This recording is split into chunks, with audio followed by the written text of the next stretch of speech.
It's the last Friday night in June 2024, specifically June the 28th. We're almost to Independence Day. Kind of, sort of, depressingly, already almost halfway through the summer. But I am not here to bring you down. I am here to lift you up. You know what time it is. It is time for the Fortress of Rock. I am your humble and gracious host, the Maestro Kevin Crane. And I am definitely ecstatic to have you aboard once again for this rock and roll extravaganza, especially because it is episode 150. Yep, we're closing in on 3 years that we've been doing this shindig, and we're definitely showing no signs of slowing down. We will keep this puppy rolling. We will keep this train on the tracks as long as humanly possible. And I kind of alluded to you last week, maybe, sort of, kind of, might have something special for you for the 150th episode, and I did come up with something. It's not exactly fully formed and structured, but we'll have fun with it anyway, coming up in Breakdown in segment 2. But you know what we start off with each and every Friday night? That, of course, is our tribute to the late, great Freddie Mercury and Queen, and that would be News of the World. Now, this is going to be a little bit of an uneven episode in that we're going to be a little light here, a little light in I Want to Go Back, very heavy in Breakdown. So Breakdown might take up most of this episode. But what we have here in News of the World starts off with controversy. And in this day and age, in this world we live in, everything's controversial. Everything is controversial. And now, luckily, this controversy died out fairly quickly. But I think, from my unbiased perspective, I think there actually was something to this one.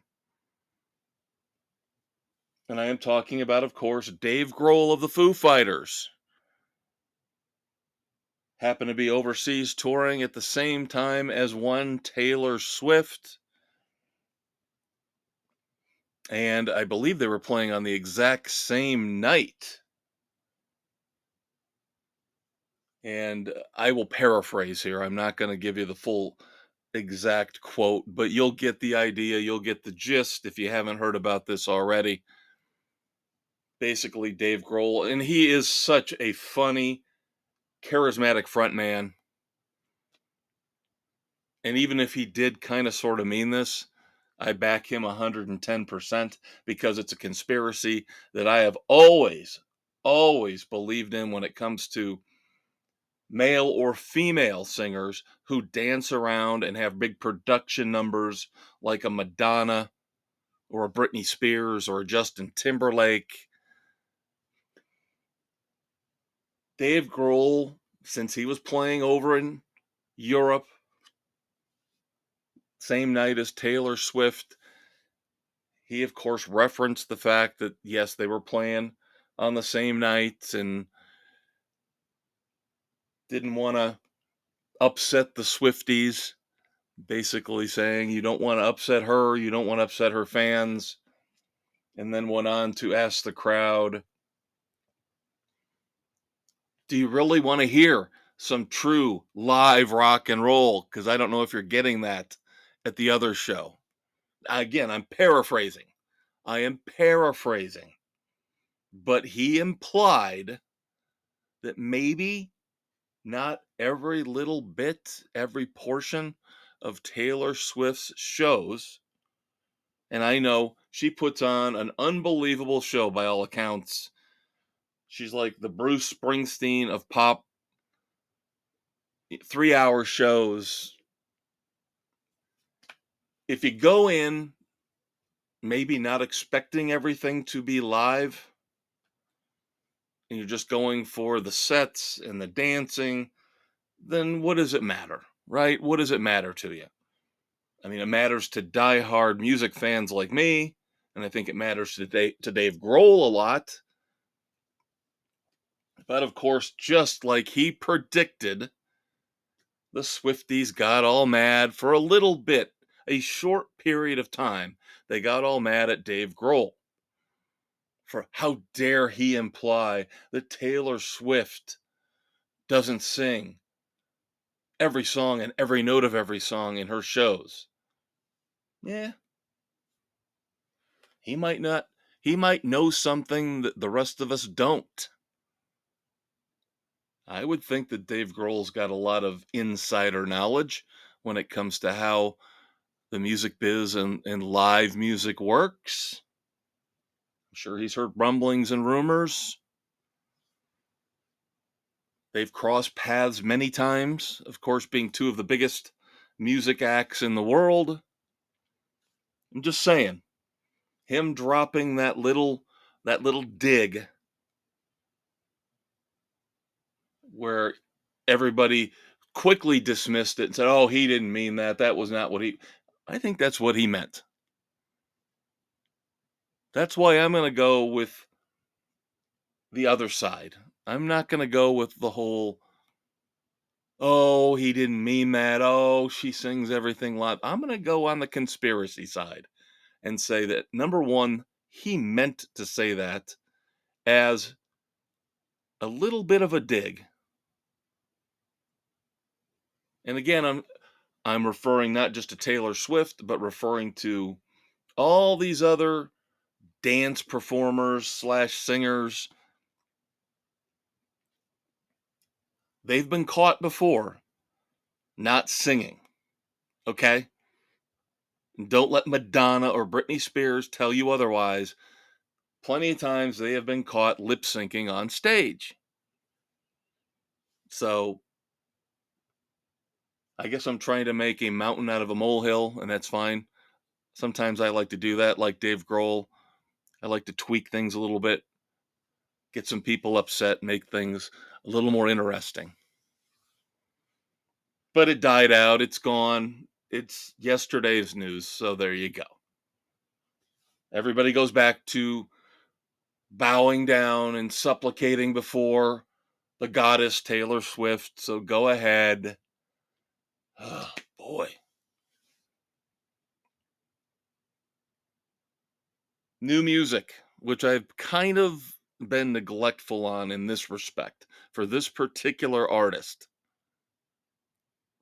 I really could have brought this up maybe a month ago when the news first came out, but this band was never one of my big favorites. They were okay. They had some good songs, and now they're on their farewell tour. So Mr. Big has got their 10th and final album. I would assume that this is their final album. Maybe not. Maybe they're still going to record together on occasion, even though they won't be out on the road together. But Mr. Big's new album, 10, took a lot of imagination, I'm sure, to come up with that title, will be out in just a few weeks, July the 12th. As I mentioned, they're on their farewell tour. So now maybe I'll review the album. Maybe I will give Mr. Big a parting adieu. And we'll see. We'll see. Again, I have their greatest hits somewhere in my massive CD collection. And that's it. That's what they qualify as for me, is a greatest hits band. And you know what I'm talking about. There are bands where you don't need the entire catalog. You just need a condensed greatest hits, maybe one disc, maybe two discs. But I've always said if a band is so good they need two discs for a solid greatest hits, you might as well just get the catalog, because that tells me they are borderline Rock and Roll Hall of Fame worthy, and there's got to be more stuff out there. If they've got 2 CDs worth of classic hits, there's got to be more. A band that only has 1 CD of greatest hits, I'm talking about, of course, Mr. Big. I'm talking about a band like the Little River Band. I'm thinking through my greatest hits collection. Now, to me, the Pretenders are pretty much a greatest hits band. I know that's blasphemy, but you guys know how I feel about the fact they're in the Rock and Roll Hall of Fame when there are dozens and dozens of more worthy contenders out there. But I digress, as I like to do. Mr. Big, possibly the final album, 10, out July the 12th. And if you didn't get a chance to see it in the theaters, and I wouldn't have expected you to, because it was one of those Fathom events, special limited screenings. But now it's on Netflix, and we will be reviewing it. Should I spoil it for you? Jumping ahead a little bit, next week we will review Nickelback, Hate to Love. Yes, everybody's got a documentary these days. And just like Dave Grohl maybe kind of semi-insulted Taylor Swift, I'm going to go ahead and review Nickelback's documentary just to tick off all the anti-Nickelback people out there. And of course, that's a big part of the documentary, supposedly, is discussing this love-hate relationship that rock and roll fans seem to have with Chad Kroeger and the boys. So, if you guys want to jump ahead of me, as this drops on June the 28th, before next Friday when I review it, you want to kind of follow along with me next Friday as I review it, you got 7 days to do it. If you got Netflix. All right. As I mentioned, kind of a brief, condensed news of the world. We've got some tour news, and that's about it for our first segment.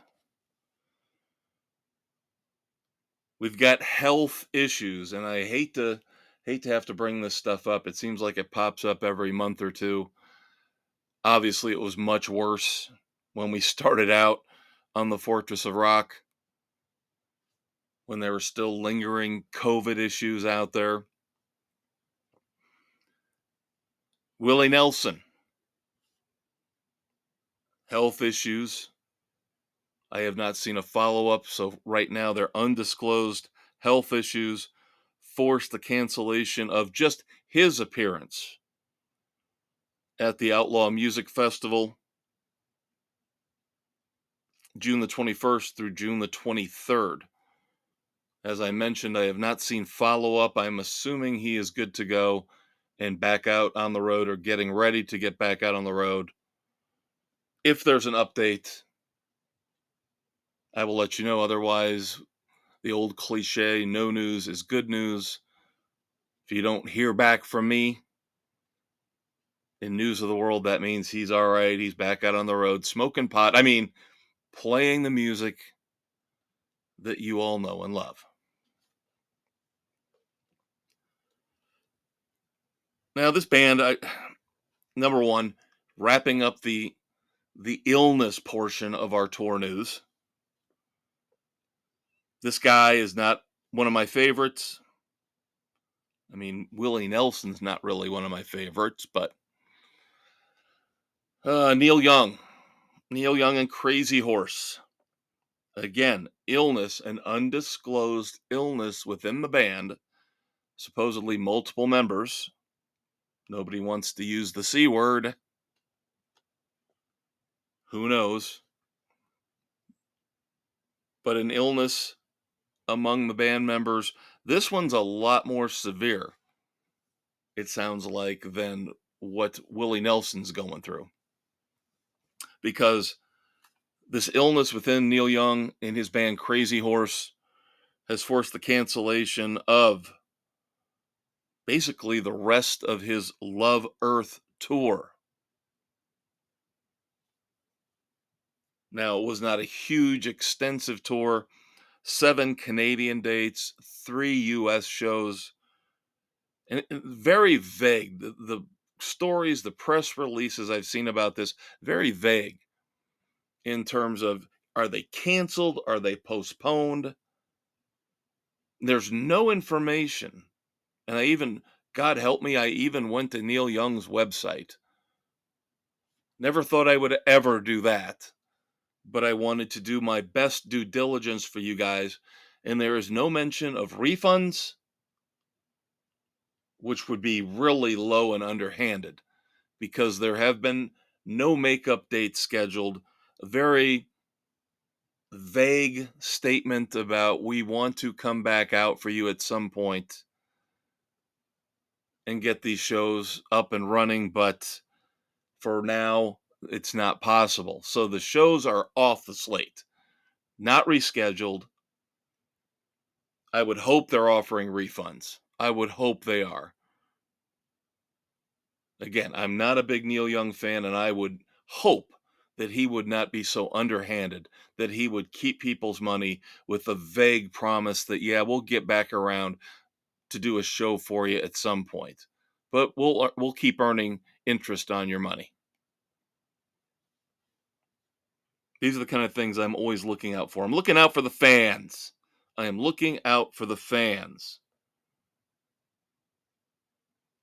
And finally, wrapping this story up, this also includes 3 shows in late May that were canceled because that was when this illness, this health situation started to circulate among Neil Young and Crazy Horse. So in grand total, we're looking at 13 shows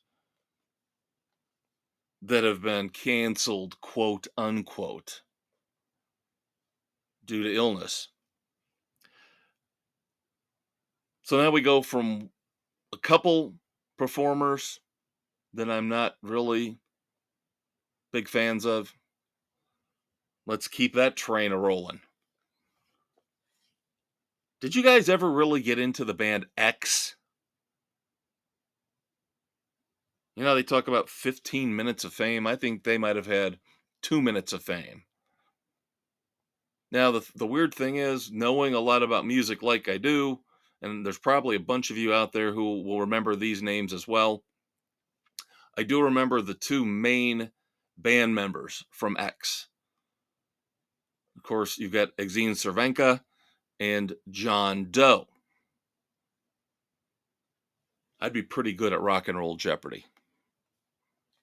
I did not look them up. I knew them off the top of my head.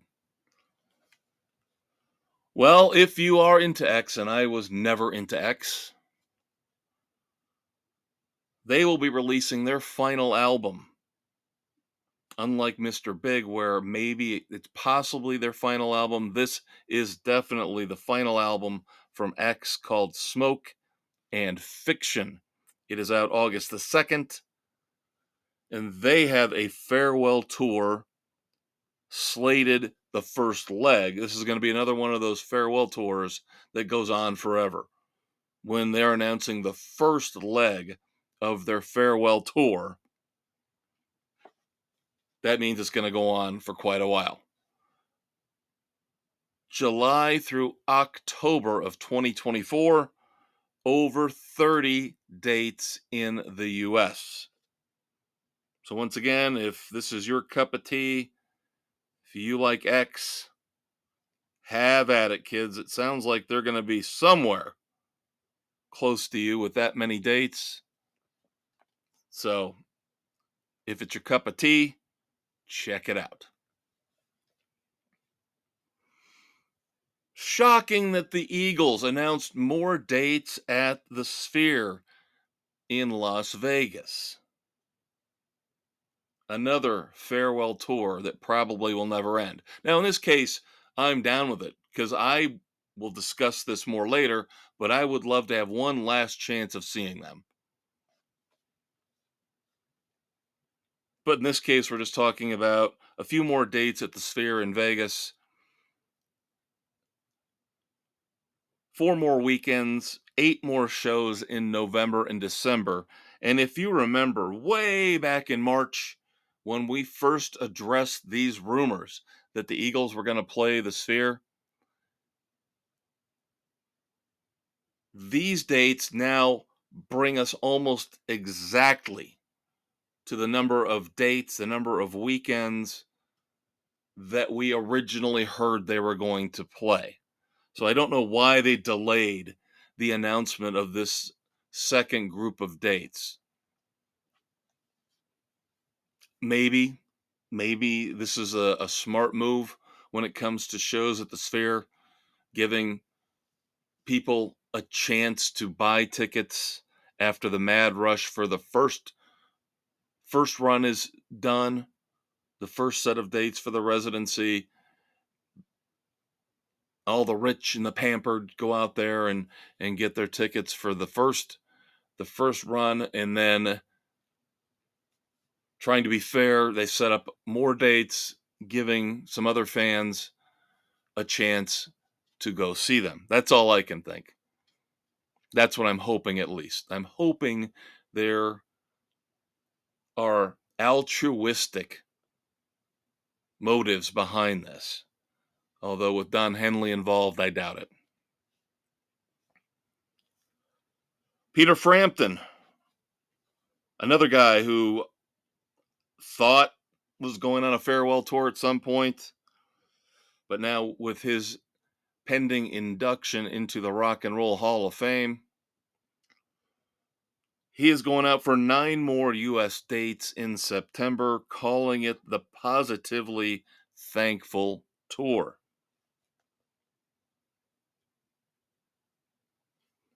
And then finally, just when I thought I was out, they pull me back in. Just when I thought no more concerts this year, no more. We're into that 13, 14 show range for 2024. We've already seen 3. Got at least 10, 11, 12 set up already. I can't even give you an exact number. Well, now it's definitely closer to 12 left. Because, yes, bought tickets to another show this week. Now, this is going to be an interesting show. Number one, it's on my bucket list, so it's a band I've never seen before, a duo I've never seen before. But this is part of a five-date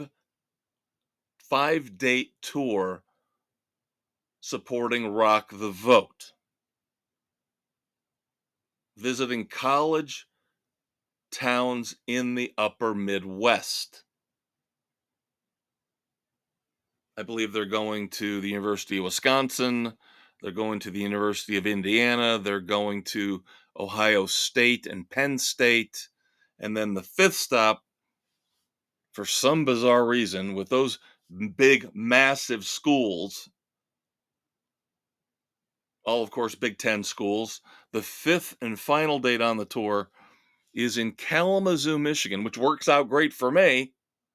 Kalamazoo, Michigan, home of Western Michigan University. And I'm not even 100% on that because it just doesn't fit with the other 4. But I'm glad, I'm happy, even though might have to deal with, I mean, at least I know going in, I'm going to have to deal with politics. At least I know, you know how much I hate politics at concerts, but at least now I'm going in knowing this could be political. So I'm going in with eyes wide open. I am talking about the great, the glorious Jack Black and Kyle Gass. Yes, Tenacious D in Kalamazoo at the Wings Event Center.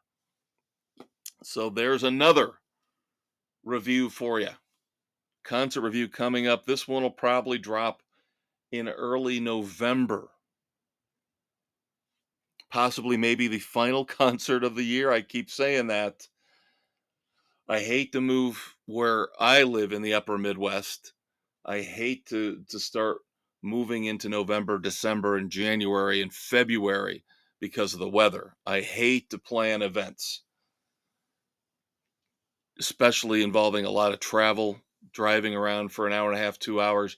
You never know what kind of weather you're going to get up here. So, end of October with Tenacious D, I am saying 91% positive that's my final concert of 2024. And I am 100% positive that that is the end of News of the World. Stay tuned for Breakdown after a quick, cheesy musical interlude. Breakdown will take a while. We've got a review of Bon Jovi, yes, that monstrous 5-hour Hulu documentary. I finished it. Thank you, Goodnight. Also a review of Def Leppard's brand new song, Just Like 73, and a very special look back down memory lane for our 150th episode of the Fortress of Rock. No, we're not going to recap the greatest moments of the first 149 episodes. No, we got something else lined up involving live music. So I will be right back with Breakdown. Hang tight, kids.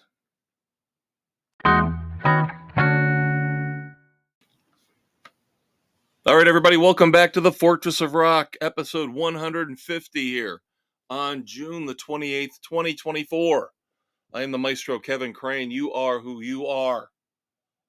And it is time for Breakdown, our tribute to the late, great Tom Petty and the Heartbreakers. We will discuss Mr. Petty here later on in Breakdown when we get to our very special trip down memory lane. I keep teasing this. Trust me, give me about 10 minutes to knock out these reviews and we'll get there. So, I like to think on this one I took the bullet for you guys. And if you've already suffered through this, I'm sorry. I wish I could have gotten through it sooner and warned you. But it's kind of a hypocritical thing. It wasn't all that enjoyable, so why would I rush through it? And now it took me so long to get through it that I didn't have time to warn you, my loyal listeners. I am talking about, of course, Thank You, Goodnight, the 5-hour Bon Jovi documentary series on Hulu. And yes, I timed it out. It's just a shade, a tick over 5 hours in total. Who decided? Some of these viewpoints I might have mentioned earlier on in a previous episode when I first started this long journey with John and Richie and the boys. But who decided that Bon Jovi was worthy of 5 hours? 5 hours. There is not enough interesting stuff going on with Bon Jovi, especially the way this sugar-coated mess was put together.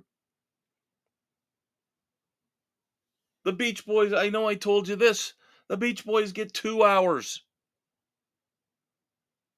And Bon Jovi gets 5 hours? Now, either the Bon Jovi docuseries we're going to talk about here or the 2-hour Disney Plus Beach Boys documentary, neither one is scandal ridden.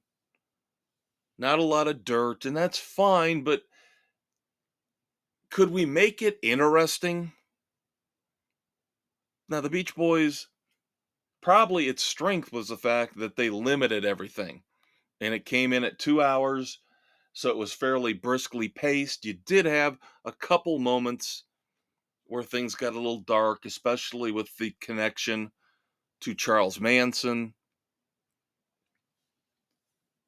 There is absolutely nothing in this 5-hour Thank You Goodnight docuseries about Bon Jovi that's remotely controversial.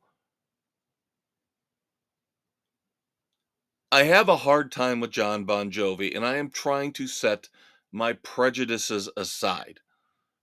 You guys know by now I have complained about it week in and week out, going all the way back to the early days of the Fortress of Rock when one of my early concert reviews for you guys was Bon Jovi at the Gainbridge Fieldhouse in Indianapolis. And this is something I probably already did allude to, but the docuseries makes a specific point on that 2022 tour of pointing out that specific show in Indianapolis as being one of the low moments in John Bon Jovi's career. I still am waiting for my refund because it was a miserable, horrible show, which we'll talk more about in our trip down memory lane.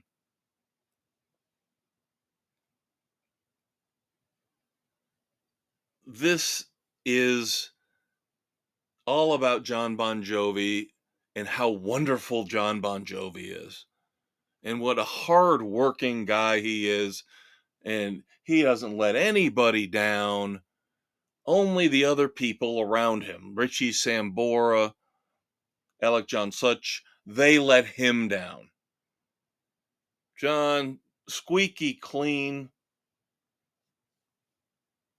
didn't do drugs, drank, but didn't do drugs, said he enjoyed his time on the road, alluded very briefly to all the girls out there on the road. But meanwhile, he's a married man and his wife loves him. And she appears in this. I think she pops up maybe a little over halfway through. And then we've got to talk to her. It almost seems like a campaign video in many ways. John Bon Jovi for president. And here's the future first lady talking about how wonderful and hardworking her husband is. Now, I mentioned in segment one, I'm gonna fully review Nickelback and their documentary "Hate to Love" next week. I have started it, and I will tell you this: through the first half an hour, which is how far I'm in right now, first half an hour, there is more controversy. Still not a ton, but there's more controversy and things going on behind the scenes that they're more than willing to at least discuss to a point than what you're getting here with John Bon Jovi. This is a squeaky clean, polished, buffed around the edges portrayal of poor John Bon Jovi and his voice struggles over the last, what, 6, 7 years, and how he had to undergo throat surgery and how he's been able to fight through and come back and put together the new album Forever, even though he says he doesn't know if he's going to be able to tour behind it. Barely acknowledges the fans. That really upset me. Barely, barely. And he waits until well into the second half of the documentary before he starts thanking the fans. Early on, no mention of the fans whatsoever. It's all how glorious and great John Bon Jovi is. There's one scene where they're trying to stage the show, and this is the 2022 tour, the infamous 2022 tour, including that indie show, where they're trying to set things up. And maybe I'm taking this too hard. Maybe I'm reading too much into it, but they're filming him as he's talking to the stagehands and the crew. And he's mentioning that I believe he wanted to do Wanted Dead or Alive acoustically to open up the show and come out with his guitar And then he's talking to them saying, I come out and the spotlight's on me, and then accolades for me, accolades for me, accolades for me. Literally, I might be paraphrasing, but I'm really not that far off. If you decide you want to go through this and watch this, if you're a Bon Jovi fan, if you haven't watched it already, you probably should. But yeah, it's all about me. All accolades for me, accolades for me. And that's how most of this comes off. And then the one very critical part of this that I would think more casual Bon Jovi fans like me would be interested in is what happened with Richie Sambora. Why did you guys decide to part ways? And we've heard drugs, booze. And again, John Bon Jovi does nothing wrong, so it's only the other people in his life that let him down. He never lets anybody down, even with his voice. Well, I'm still trying over 100%, so I'm still great. But the way that Richie Sambora is portrayed in this, and he does get a decent amount of face time, but there's not, again, a lot of digging in below the surface to get to the real, true, raw emotions of what's going on with these two. It's just like a lot of sullen moments of silence. And Richie Sambora, I hate to say it, sounds like he's been drinking through most of his part of his interview segments. He's slurring his words. And then the really disturbing thing to me, and I'm sorry, something that I wish, again, you guys could watch, follow along with me, or at least back me up on this, is that 95% of the interview with Richie Sambora was done at a certain point in time. I want to say maybe 2022. And then they bring him back for a very brief follow up in 2023, I believe. And when he comes back in 2023, God help me for saying this, he looks like he's auditioning to be a drag queen. He's got bright red lipstick, and his hair's hanging in front of his eyes, and he's wearing this bright red getup. And I'm just thinking, Richie, Richie, Richie, why are you letting John Bon Jovi embarrass you like this? Or no, maybe he's doing this to himself. I mean, I wouldn't think John Bon Jovi told him to dress like that. But also, John Bon Jovi didn't have to put that in the documentary. They could have said, hey, Richie, maybe you go back home, clean yourself up a little bit, and come back and finish up the interview. So that part of it makes me wonder if John Bon Jovi didn't take secret pleasure in the fact that Richie Sambora did make a little bit of a fool of himself in a few instances in this documentary. But everybody else who's in the band right now, Tico Torres, the drummer, is the only one to me that comes off as grounded, mature. I know we're talking about 50, 60-year-old men here. But Tico Torres comes off as grounded, mature, learned his lessons from the road back in the 80s.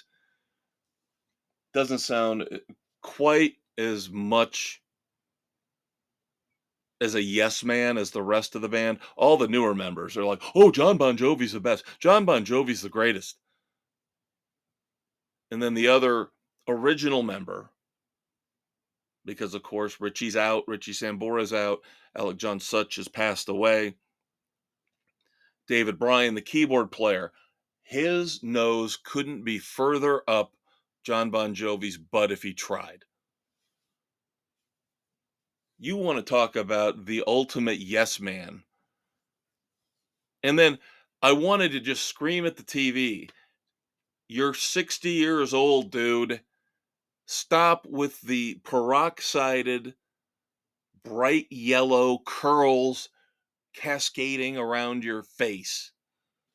Grow up a little bit. Look at your band leader, your idol, who you worship. John Bon Jovi, something I will give him a ton of credit for, is aging gracefully, at least in his looks. I give the man 100% credit for that. He looks his age. He might actually look older, and that's the wear and tear of all the years on the road. But he's let the hair go gray. He's got the lines in his face. I mean, how much he makes brief mention of his friendship with Bruce Springsteen. And Bruce Springsteen's got to be how much older than him? 15 years? 14, 15 years? And John Bon Jovi looks older than Bruce Springsteen. And I'm not saying that as an insult. Makes me wonder how much Botox the boss has done. But anyway, I can't recommend Thank You, Goodnight. It's way, way, way too long. I would have been interested, I guess, to see a condensed version of this, or wish it would have had a condensed version, maybe 2.5 hours, because this is just way too long. There's not a lot of insight into the group dynamic. It's all fluff. It's all superficial. Not a lot of substance. You probably say that about Bon Jovi's music. Yes, I was a fan in the 80s, but the last 20 years, I've really kind of tuned out on Bon Jovi. Glad that he's been able to sustain success, switching genres, of course, having a big country hit. In the end, though, it's just not all that interesting, especially for 5 freaking hours. Now, a band that I do respect and admire is Def Leppard. And Def Leppard has put out a brand new song. Don't know if this is going to lead into an album, if this is just a one off in this day and age with streaming. Sometimes bands just want to put out one song. And given the economic model, I can't blame them. It's disheartening, but in a way, I can't blame them. So we get from Def Leppard Just Like 73 with special guest guitarist. And who would have thought a band with 2 guitar players would need a guest guitar player? But there you go. And he seems like he's guest guitar player on every other album that comes out nowadays, and that would be Tom Morello. And I'm fine with him as long as he is not doing Rage Against the Machine or spouting his political views. He's another one that the minute you put a microphone in front of him, if he's not talking about music, you better walk away, because he's going to start spouting off about his political beliefs. But in this case, Just Like 73 is a fun song. Is it anything groundbreaking for Def Leppard? No. Is it as good as their stuff from the early 80s? Absolutely not. This is more of the poppy glam Def Leppard, not the down and dirty and gritty Def Leppard that we all grew up with. High and dry, pyromania Def Leppard. On Through the Night. This is more latter day Def Leppard. Now, it is extremely catchy. The chorus is extremely catchy. The rest of the song is good enough, but it sounds a little bit like they're going through the motions. But that chorus must be what they initially started off with. and then they built the rest of the song around that, because that is the shining moment. Just like 73, that chorus has got to be what they built the whole tune around. So while I can't recommend you waste 5 hours on Bon Jovi, I can definitely recommend you waste, 4 or 5 minutes on the new Def Leppard song. Very fun, very cool. And Tom Morello's guitar solo actually fits in beautifully. Maybe they need a third guitar player. I don't know. He sounds like he would fit in perfectly between Phil Collen and Vivian Campbell, because there is no distraction to his guitar solo. Remember Beat It? Of course you do. And remember how Eddie Van Halen's guitar solo just came out of nowhere and completely shocked everyone, because it was so different for a Michael Jackson song. Complete 180-degree opposite. Tom Morello, his solo fits in perfectly here in Just Like 73. So check out the new song from Def Leppard, kids. So now we get to the point where I get to let you in on the super secret, not all that spectacular, but it's going to be kind of fun, special thing we're going to do here for episode 150. Now, a brief introduction to this. I used to do 3 podcasts. I still do 2, this one included. I do one with my best friend, which we've had longer, believe it or not, than the Fortress of Rock. And then I did have one I did with my daughter while she was in high school and college for a couple years. Now, she and I would talk a lot about music.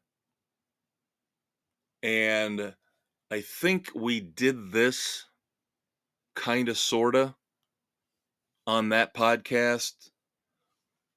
I don't think I have ever really done this officially here on the Fortress of Rock. What we're going to do here for episode 150 is I'm going to take a trip down memory lane when it comes to concerts and live music, and kind of just for about 15 or 20 minutes kind of give you some background on where I come from when it comes to reviewing concerts, the things I look for, my favorites when it comes to shows, venues, performers, everything and anything, just kind of stream of consciousness. I do have notes, but gonna kind of do a off the cuff discussion here for about 15 minutes of my history with concerts. Some of these stories you might have heard before, some will be new to you.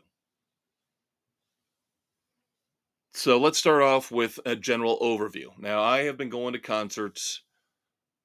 I always look at my first rock concert as when I started going to concerts. So I have always said technically my first concert was back in the early 80s when I saw Nazareth and Billy Squier. That was my first rock concert. Now, as time has passed, and I'm not so serious about my rock and roll credibility as I used to be. I'm still serious about it, don't get me wrong, but technically the first concert I ever went to was back in the 70s when I was a kid, when I was maybe 11 or 12. Now, I'm not going to give you exact dates on these. You're just going to have to deal with vague eras. I saw Frank Sinatra with my parents, and that happened to be at Wings Stadium up in Kalamazoo, which I mentioned earlier, which is where Tenacious D is going to be playing. Now, the place has been revamped, redone. It's still kind of an old hockey arena, though. But that was technically my first concert, but I always think of Billy Squier and Nazareth at the Notre Dame Athletic and Convocation Center as my first true rock concert. So now again, we're going to be vague here. I'm sorry, I'm not going to bore you with exact dates or exact numbers. But if you extrapolate out, so we're looking right now at 2024. Let's assume going back to the early 80s, let's go 40, let's just say 40 years, even though technically we should go 41 or 42. Let's just say 40 years. And I would say on average over my life,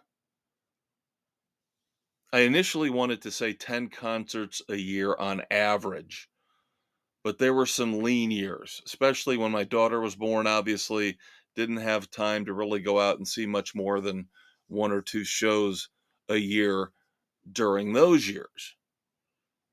But now lately I've more than made up for that. I told you this year I could end up approaching 14, 15 shows total for just 2024. So on average, I wanted to go 10 on average a year. I think I'm going to settle conservatively on 8. So if we go 40 years times 8 concerts a year, that gives us 320 concerts. That sounds about right. That's how many shows I've been to. Give or take, a very approximate guess, but sounds right to me. 400 sounds a bit high. So let's say I've been to 320 concerts in my life. And that, of course, that's concerts. That is not number of bands I've seen, because we know sometimes you're seeing 2, 3, 4, even 5 performers at any of those shows. So I'm not even going to begin to guess how many actual performances I've seen. Now, my favorite venues. Let's go to favorite venues next. Most of the shows I've seen have been here in the upper Midwest, so I've been to Chicago, to multiple venues. I do not like going to Chicago. I'm not a big driver. I don't like driving. Luckily, I have friends. If I chip in a ton for gas money, they will drive. And that still doesn't make Chicago appealing to me. Trust me. I'm not that type of guy where, well, if you're driving, I don't care where we go. No, I'm not like that. I'm not that kind of a jerk. Even with them driving, I still cannot stand going into Chicago to see a show. It's too stressful. And there's no venue that really stands out to me that's a really cool, neat venue. I've been to the United Center, I've been to the Allstate Arena, um, been to Northerly Island, which is right out there by Soldier Field. Going there, the only Chicago show this year, going there for Queens of the Stone Age. I believe it's Huntington Bank Pavilion at Northerly Island. But I'm not a fan of Chicago. Grand Rapids, much, much better. Now you've got a smaller venue called 20 Monroe Live, which is great if you're into standing room only situations. I'm kind of fading out on that quickly as I get older. I like a seat. I want a seat. Last year, when I got the lawn passes, as I've told you guys, for Ruoff down in Noblesville, we'll get to them in a minute, but couldn't do that anymore. I just can't do that anymore. Too hard on the old body, the frame, the back, the feet. So 20 Monroe will be going there this year for Collective Soul. And then right now, my favorite venue is in Grand Rapids. It is Van Andel Arena. Not a bad seat in the house. Just gave you a review of Styx Foreigner and John Waite from Van Andel. And it's sad that's the only show we had slated for Van Andel this year. Great venue, easy in, easy out. I have not been all the way through Grand Rapids, only been confined to that area, that 3 or 4 block area around those 2 venues, but it is nice. There's plenty of places to eat, to park. Again, easy in, easy out, kind of the stuff you look for on the periphery when you go into a concert. So Van Andel is my favorite. Begrudgingly, I will say that I also like Ruoff Music Center in Noblesville, Indiana, as we go from north Grand Rapids to south Indianapolis. Ruoff, we all call it Deer Creek. Going back to when it first opened, it's been through a bunch of corporate sponsors, but we'll always call it Deer Creek. Those of us who went to concerts there back in the day, in the early days. I have seen so many concerts there. It is ridiculous. Dozens upon dozens upon dozens upon dozens of concerts there. I like it. It's rock solid. Acoustics are good. I'm not a fan of the parking situation. Again, just because I'm not driving doesn't mean I don't have empathy for my friends. And the parking situation there is pretty miserable, as it's very limited in terms of the egress, I guess we could say. The lot is big enough to accommodate all the cars, but they have, over the last handful of years, botched things in terms of how they limit the exits getting out.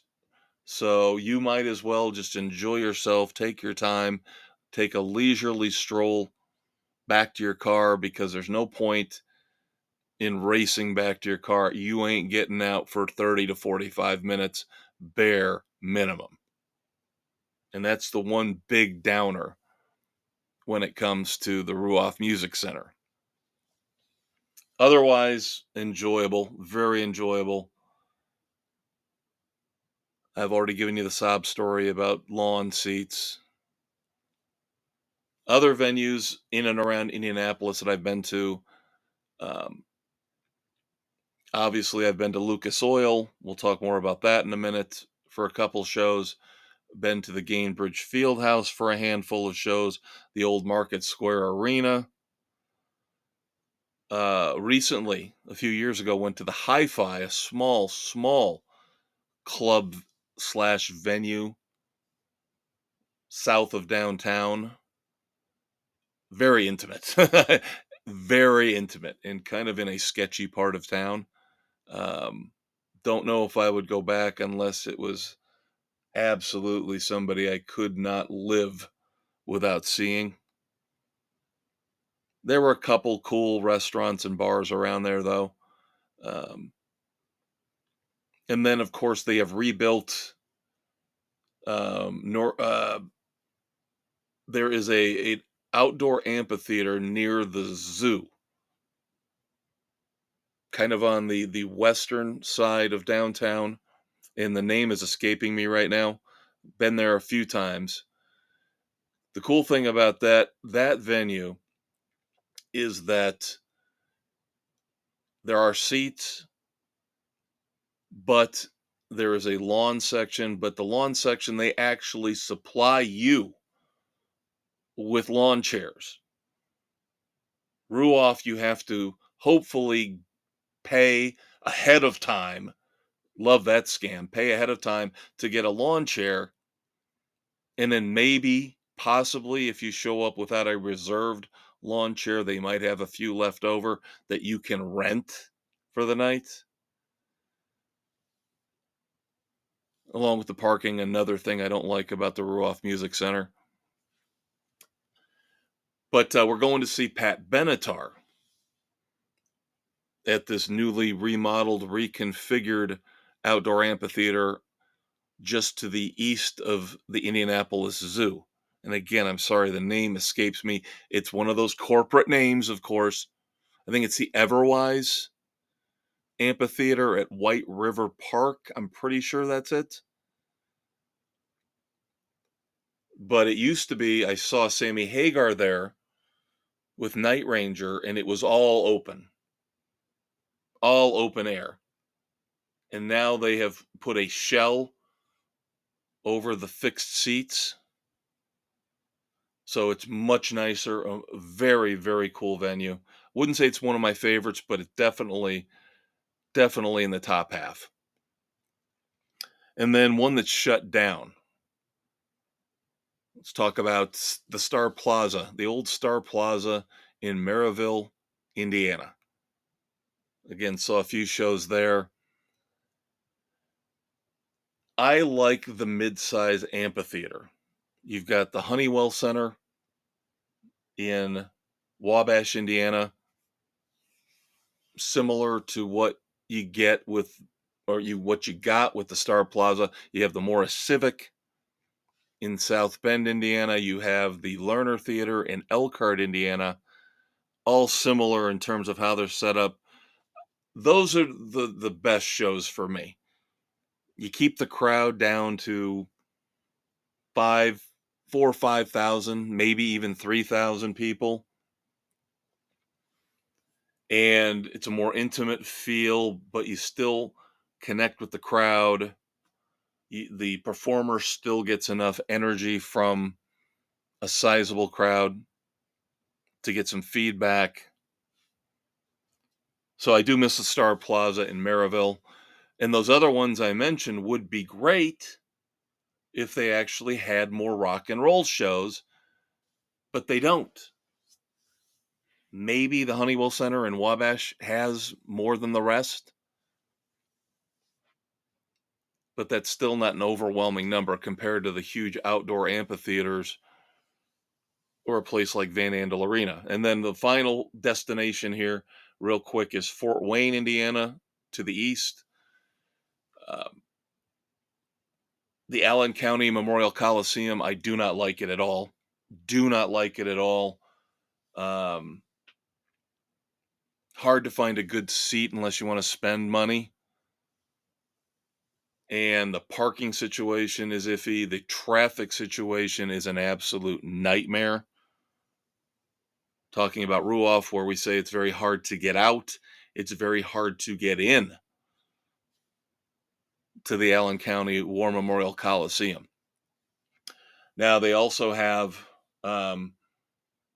Pierre's, which is a nice, kind of like 20 Monroe, standing room only venue.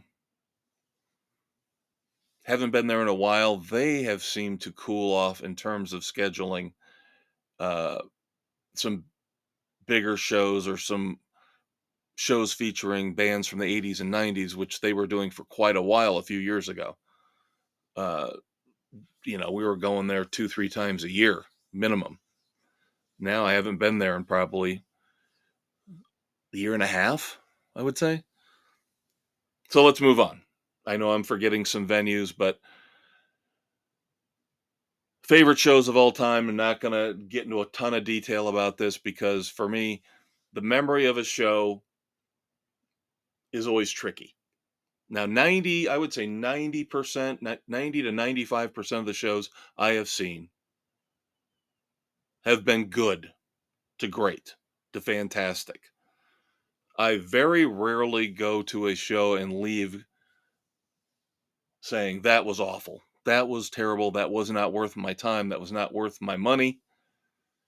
There are a few, though, and we'll get to those in a minute.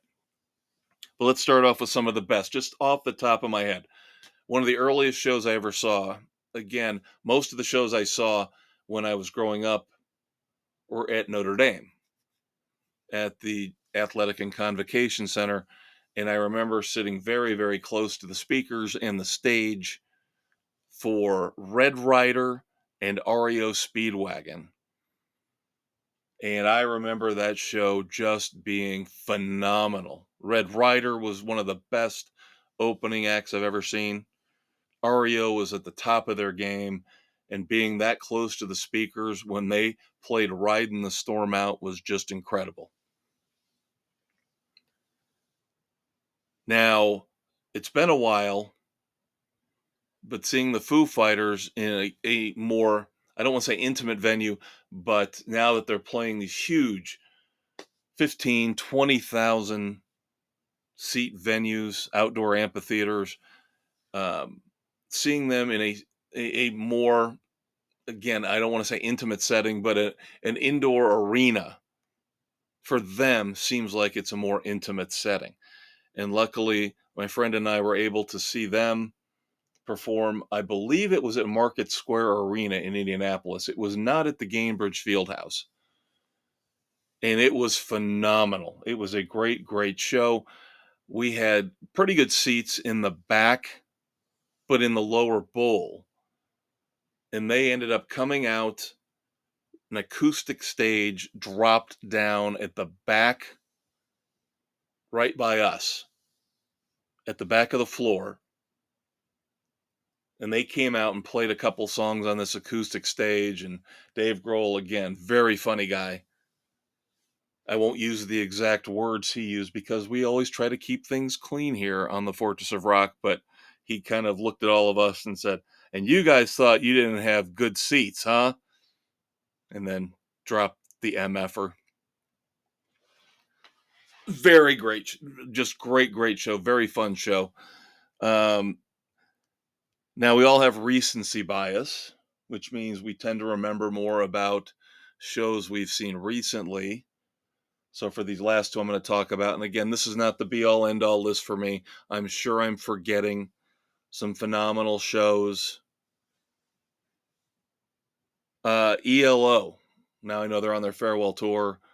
Couldn't pull tickets for that one, couldn't swing them. But the last tour, saw them at Van Andel Arena in Grand Rapids. Just incredible. And this was a band I grew up with, one of my first favorite bands in the 70s. And finally getting to see them was, again, bucket list check mark. Fun, beginning to end, solid, solid show. And then last year, seeing Alter Bridge at the Murat in the old National Center in Indianapolis. Now, that one didn't start off well. And if you guys remember my review, that was looking like it was going to be, the lineup looked like it was going to be one of the most phenomenal shows ever because it was Mammoth, WVH, and Alter Bridge, two of my favorite bands. I believe Red opened up, so it was three bands on the bill. But I bought seats somewhere in that theater that I had never bought seats before. I'd been to the Murat many times before, but we'd always sat in the upper balcony. And we decided, what happens if we get some seats towards the back on the floor? Well, the one thing that the genius, the Maestro, didn't consider was that the overhang from the balcony where we normally would sit would give you a very, very small viewing area, because you look up just a slight bit and you see the overhang. And then, of course, you look straight ahead and, okay, there's the stage. And then you look down and then there's the person in front of you. So we subjected ourselves to that for Red, and then for Mammoth. And then, luckily, customer service par excellence. Phenomenal customer service. People came around giving out tickets to move those of us in the back on the floor up to the balcony where they had a lot of empty seats. Of course, higher price seats that they couldn't sell. So for Alter Bridge, we had ridiculously fantastic seats in the boxes in the balcony. And that made the Alter Bridge part of the show just magical, phenomenal beyond belief. Worst shows I've ever seen, much easier to pick the worst than the best. First time I saw Cheap Trick, terrible, terrible, awful. And I have friends, diehard Cheap Trick fans, who will argue with me till the ends of the earth, saying that Cheap Trick never puts on a bad show. They've seen Cheap Trick dozens upon dozens of times. Well, I'm telling you, I've seen them open since for other bands like ZZ Top and Heart, and they were much better. But this was them headlining at the Star Plaza in Maryville. They played for about an hour and 15 minutes. Their set list was bizarre.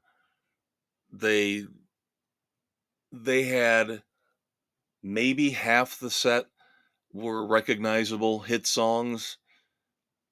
Now, if you're a diehard Cheap Trick fan, maybe that would have worked for you, because if you know every song in their catalog, you're going, "Oh, I know that song."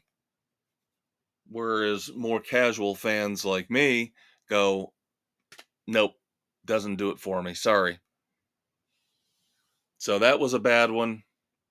Of course, I'm not going to get into Bon Jovi again. That was a bad one from 2022. And then the Lucas Oil, the big show, which I believe I did review here a few years ago on the Fortress of Rock.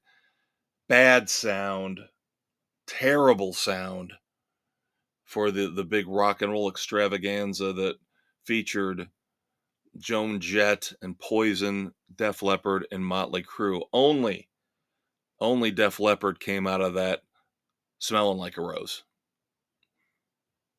The rest of it, ugh, we even left early. We couldn't deal with the sound. It was so bad.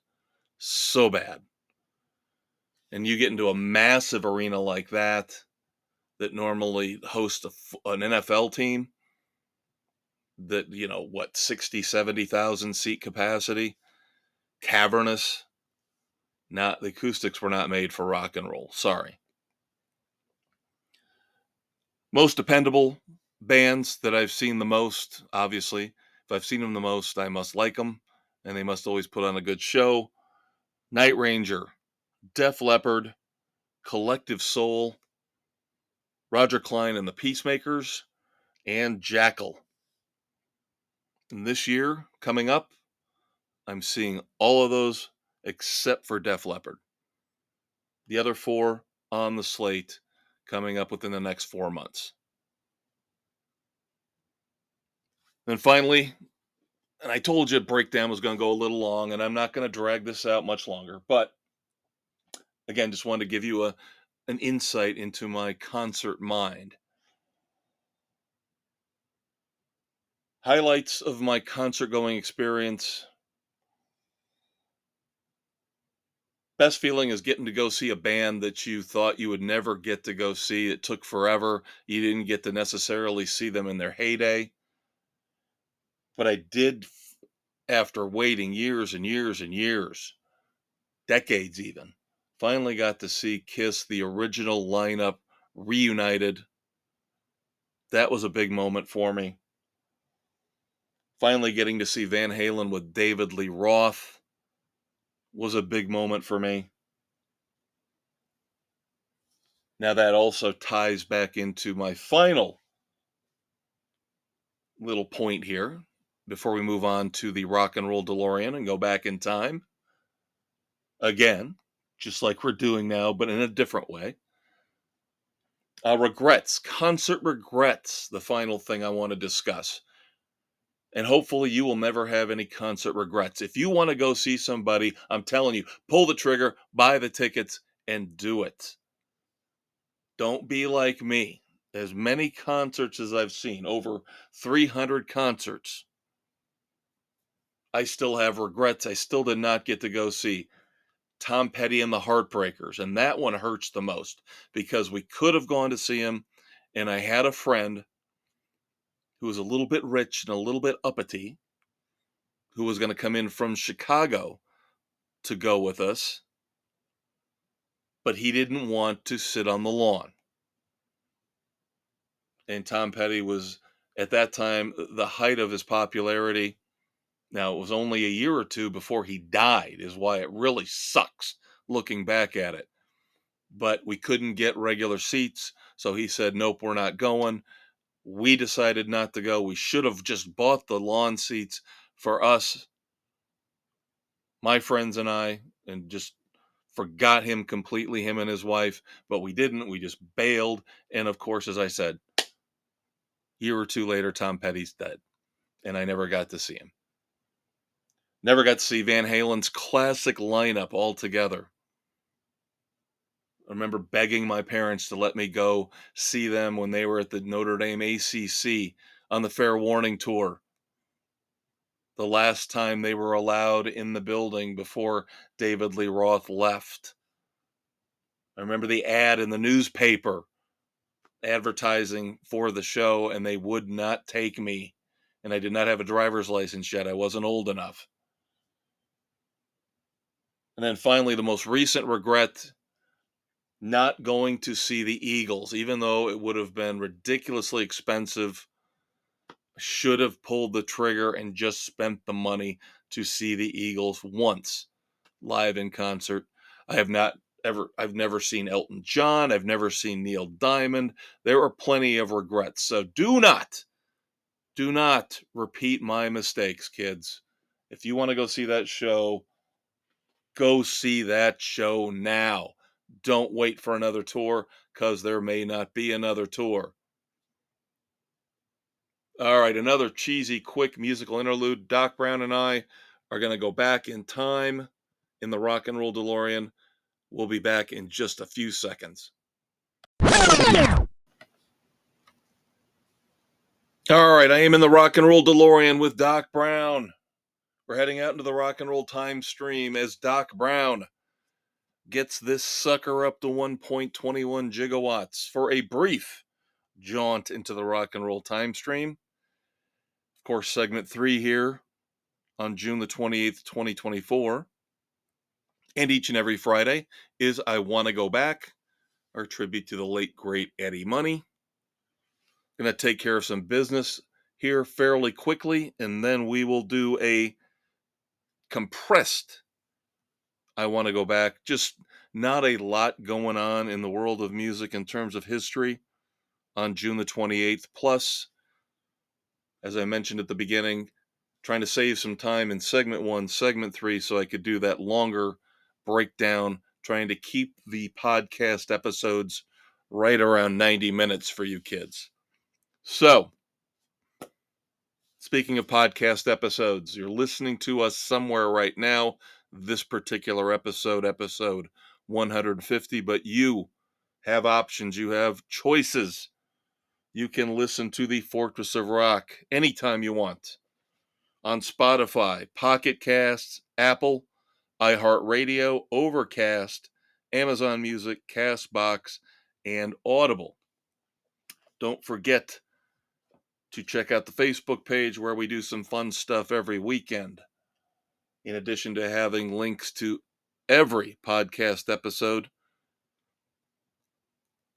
Friday nights, right around the time we drop the new episode of the Fortress of Rock, we also drop your weekend rock project, where we ask you to submit on our Facebook page your favorite songs fitting certain criteria: a word, a phrase, an idea, a concept.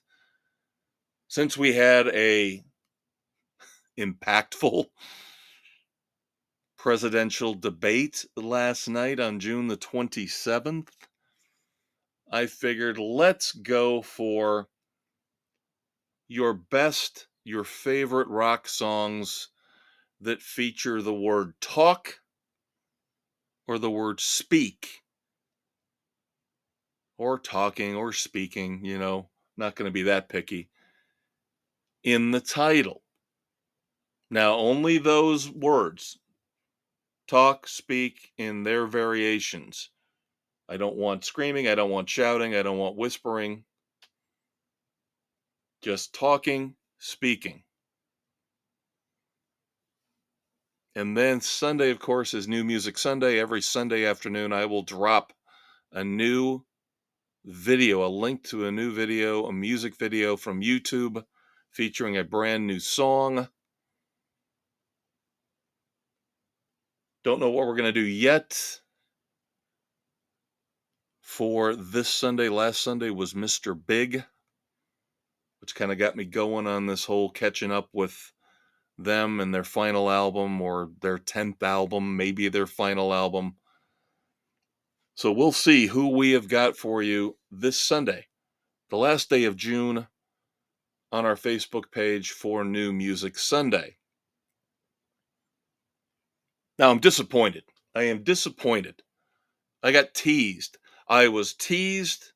I do not like being teased. Now, our sources for a lot of the ideas that I can't come up with on my own, especially in segment 1 and segment 3, come from 3 main sources, and I will tell you who teased me. Now, it was not the Van Halen news desk, vanhalennewsdesk.com, and it was not thisdayinmusic.com. It was ultimateclassicrock.com. I thought they were going to become an extremely valuable source for more detail in this segment, looking back at rock and roll history, because for 2 days, for 2 stinking freaking days, last Friday and last Saturday, I believe. This is why I mentioned it on the podcast last Friday.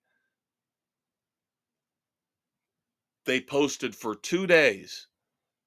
They looked like they were going to start doing a This Day in Rock and Roll feature. And so they did it for last Friday and for last Saturday, and then they stopped.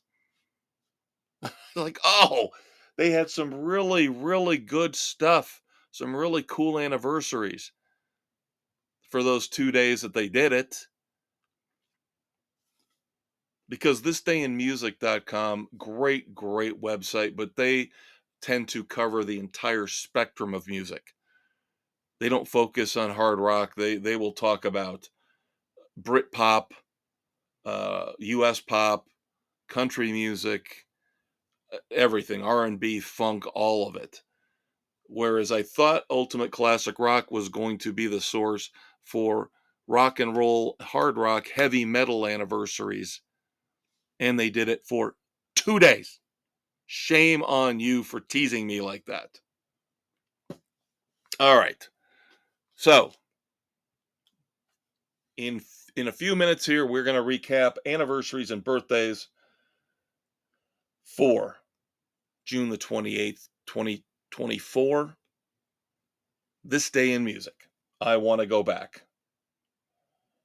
Anniversaries first. On this day, June the 28th, 1986, Wham! Of course, George Michael and Andrew Ridgeley performed their farewell concert at Wembley Stadium in London. Approximately 72,000 people in attendance. And I've told you guys, I make no bones about it.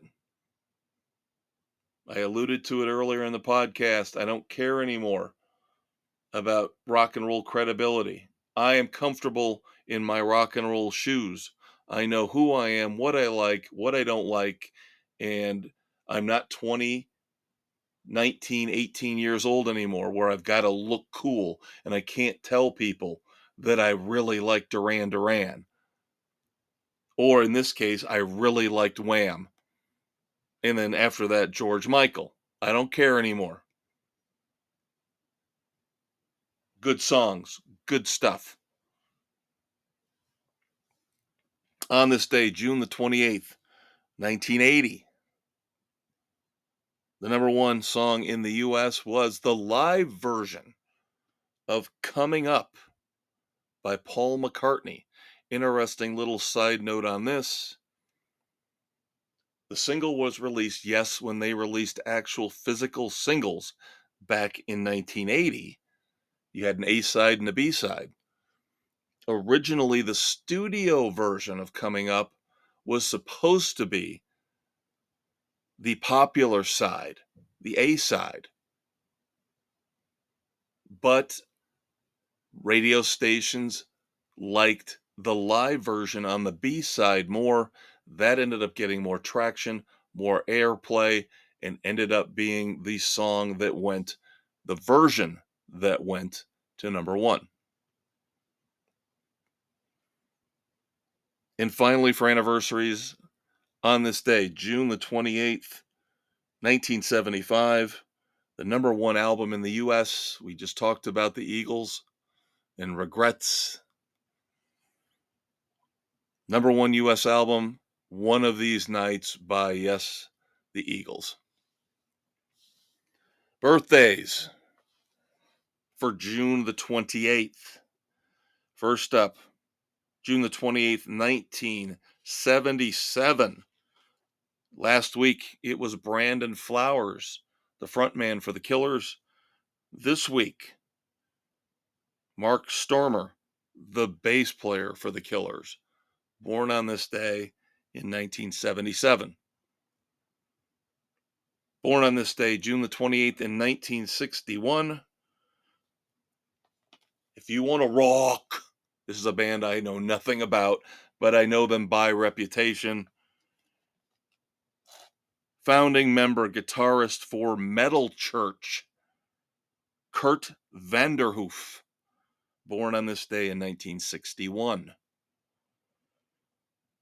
If you like your obscure 80s rock bands, maybe even bleeding into the early 90s,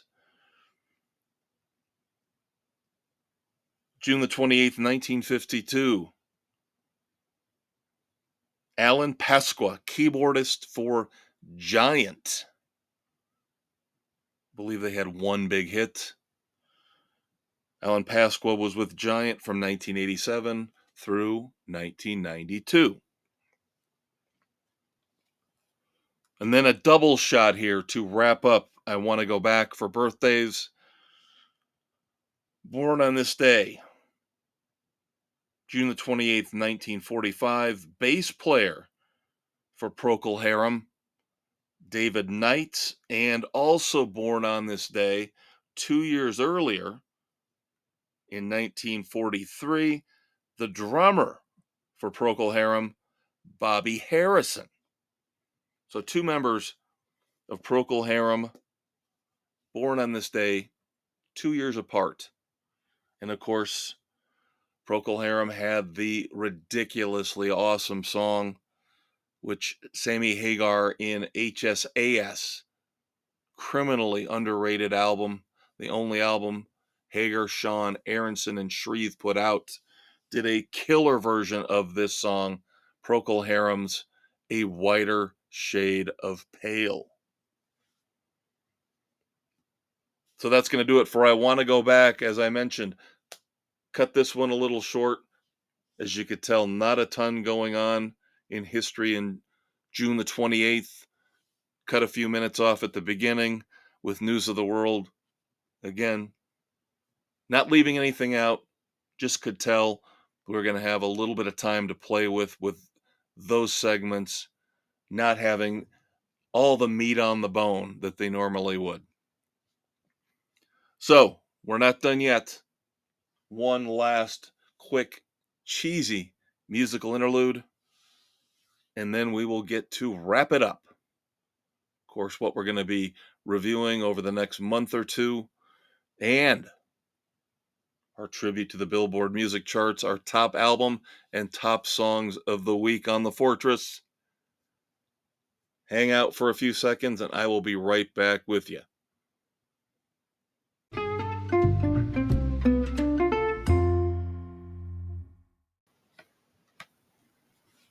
All right, we have been to the past.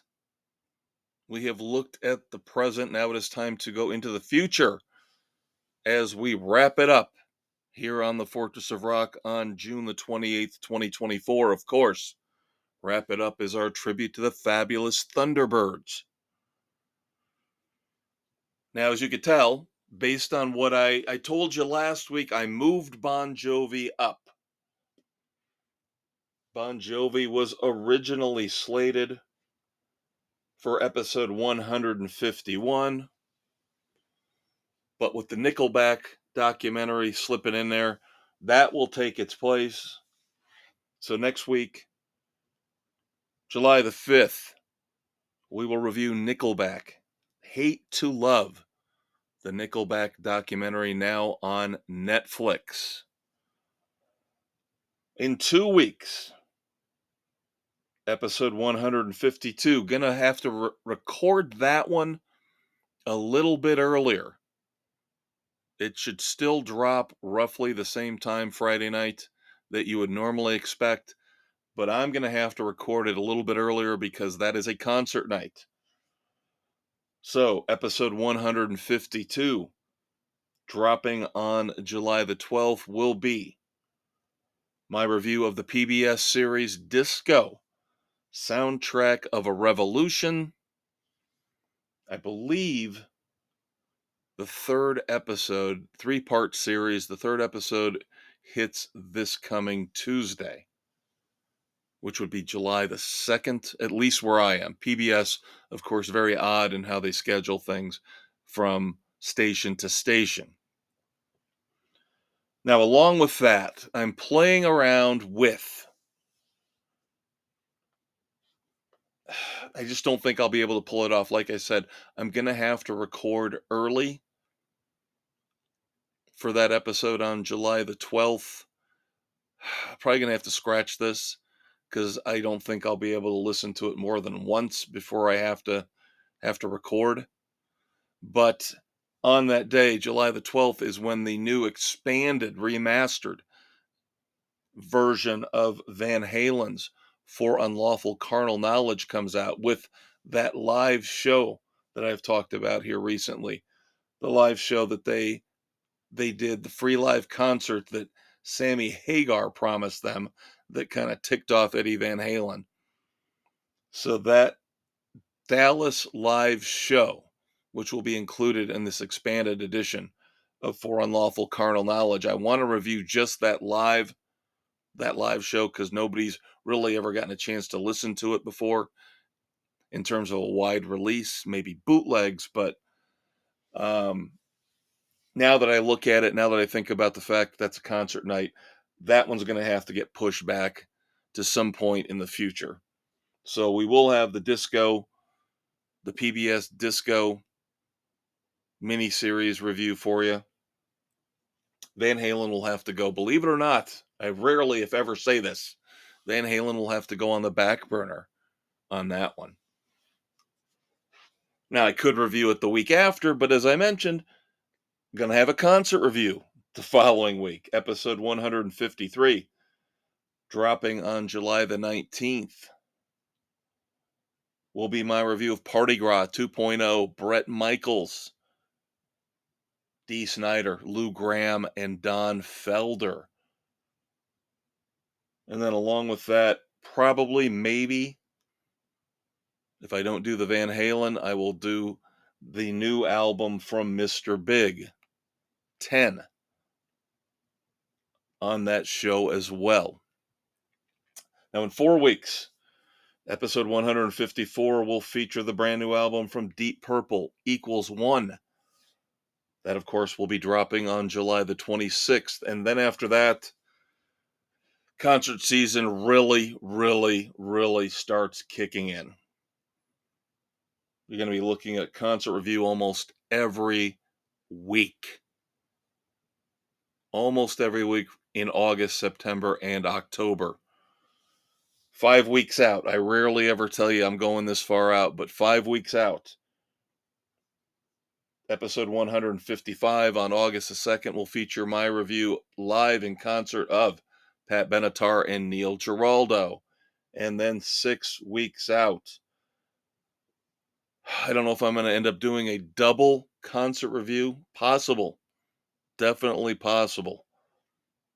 For episode 156 on August the 9th. Collective Soul is a possibility. Live in Grand Rapids, Michigan. And more than likely, this is going to be the featured one. Might push Collective Soul back. But like I said, that might create a bigger log jam.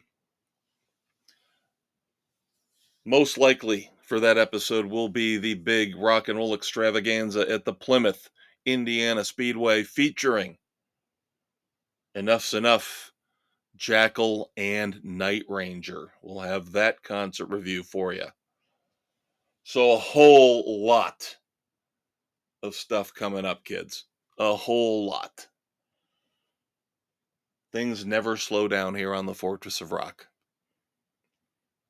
Now, our tribute to the Billboard charts.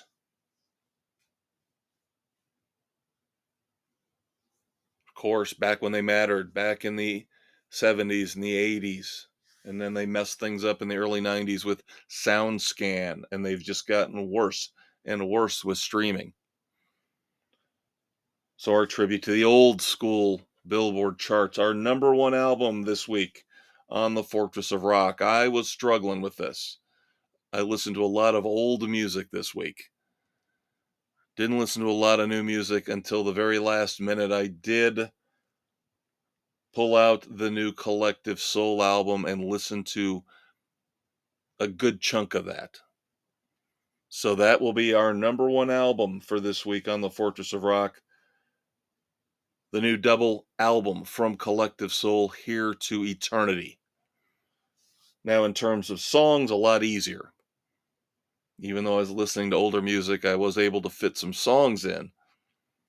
And YouTube is great. YouTube, I kind of now have realized that I can take YouTube and kind of, sort of, for a brief period, maybe half an hour, 45 minutes, turn it into my own personal MTV, the old MTV, just like the old Billboard charts.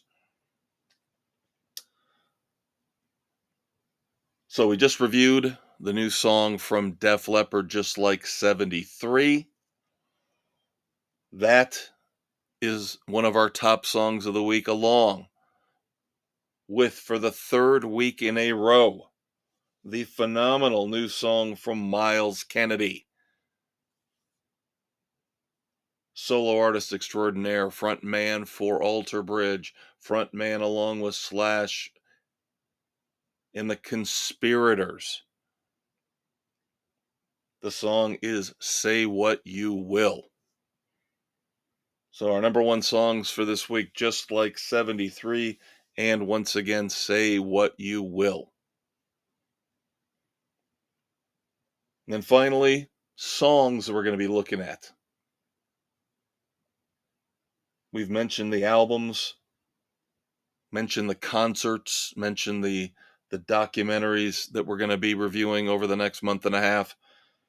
What about songs? Well, we're still in kind of a holding pattern with the Hold Steady. And of course, that double-sided release they put out, Radar and Leda and the Death of the Punchline. Now, if I drop something off, if I say I'm going to do it one week and it's gone the next week, that means it's gone forever. That's why I keep clinging on. I will get to this eventually, just like I will get to also, not a song, but an EP, Mark Knopfler's Record Store Day EP, The Boy. I promise those two, I am still firmly entrenched on getting to at some point. Going to do this one next week. Maybe could have done it this week, but maybe another listener too will help me out in my review for the new song from the Black Moods, Sugar. And then we've talked a lot in this episode about Mr. Big. So they've got two singles out from that album 10 that we've been talking about. Again, their maybe kind of sort of final album. So we will review both of the singles that are out from 10. Up on You and Good Luck Trying. So there you go, kids. That is a wrap for the Fortress of Rock here on June the 28th, 2024. I hope you enjoyed it. Thank you for taking that trip down memory lane with me as I tried to give you some insight into my experiences, my thoughts, my feelings about live music and concerts over the last 40 years. Something a little bit special for the 150th episode. Now, next week, hopefully we'll get some more rock and roll news to fill out segment 1, and hopefully some more interesting rock and roll anniversaries and album releases and all that good stuff to fill in. I want to go back a little bit more. And one last time, because I'm a bitter man and I hold a grudge, for shame on Ultimate Classic Rock for teasing me, thinking that they were going to be a new source for even better, even cooler rock and roll timeline material. But that's going to do it. I'm the Maestro Kevin Crane. You are who you are. Have a safe, fun 4th of July. Do not let that debate from last night fool you. We still are a great country. We can still be a great country. Love the one you're with. Enjoy the holiday. And of course, as the great Casey Kasem used to say at the end of every America's Top 40 countdown, keep your feet on the ground and keep reaching for the stars. Peace out, everybody. Talk to you in 7 days.